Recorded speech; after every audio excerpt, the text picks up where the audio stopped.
If you're planning a trip to the 2011 Chicago Auto Show at McCormick Place, you're in for some fun. All the major automakers are there this year. There's the attractive, the cute, the unorthodox, and the unexpected. And this year, more than ever before, the electric.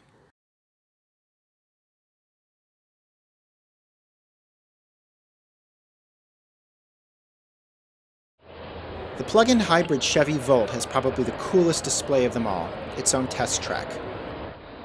Unfortunately, you can't go for a test drive yourself, but you can go for a ride, and it's pretty cool.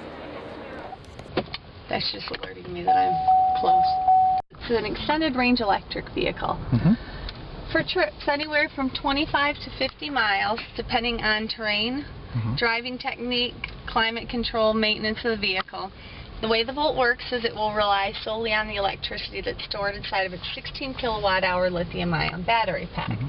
Now what's great about the Volt, though, is that there's no range anxiety. So don't worry, you're not going to be stranded after that range. Right. What you have is a gasoline generator on board that will continually make the electricity for the electric drive unit. And the battery is a 16 kilowatt hour, and it's running through the center, concludes underneath the back seat. Charging simple, 120 or 240. I stopped because I wanted you to see the 240 charging unit right there. Right. That one's going to take 4 hours to charge. And tell me about the screen in the middle. Is this really a console for everything the car does? Pretty much? Yes.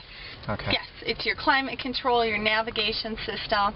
I can bring up energy information. Right now it's showing us that the battery is sending the electricity to the electric drive, and radio controls. And what's the top speed again? 100 miles per hour, Okay. and 0 to 60 in under 9 seconds. Ford, for its part, has 3 purely electric models this year. The Focus Electric, the Transit Connect Electric Van, and the Transit Connect Taxi. We got the taxi. We actually have a personal use XLT premium wagon, and what you're sitting in is the Transit Connect taxi. It's a taxi package that, with the vehicle being basically spacious, a lot of payload, a roomy back seat, actually a third row seat that actually, or second row seat that has 3 additional inches of leg room, makes for a very fantastic ride if you're being transported. The electric vehicle, you can get about an 80-mile range of charge, and a 240 volt. It takes 6 hours to recharge. The Mitsubishi i-MiEV is one of 2 purely electric hatchback cars in the lineup this year. Unfortunately, no test rides here, but you can take a seat inside. You may even be able to get your hands on a sample charging cable. More about these in a moment. The Nissan Leaf is the other hatchback in the lineup. With a special charger, you can charge its battery up to 80% of capacity in just 30 minutes. The range is roughly 100 miles.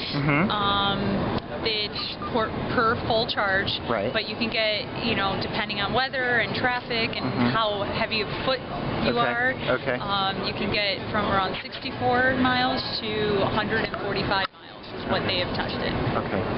Tell us about charging stations.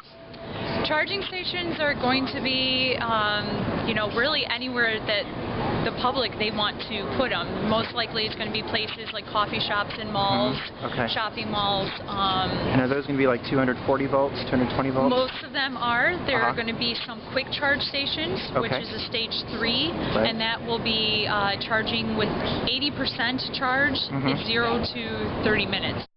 In January of last year, the Society of Automotive Engineers, or SAE, adopted a standard for charging systems known as SAE J1772.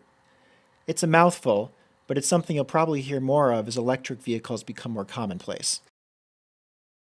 So if you're a car enthusiast, or if you just love the planet, or both, check out the Auto Show and get a glimpse into the future. This is David King for Mindful Metropolis.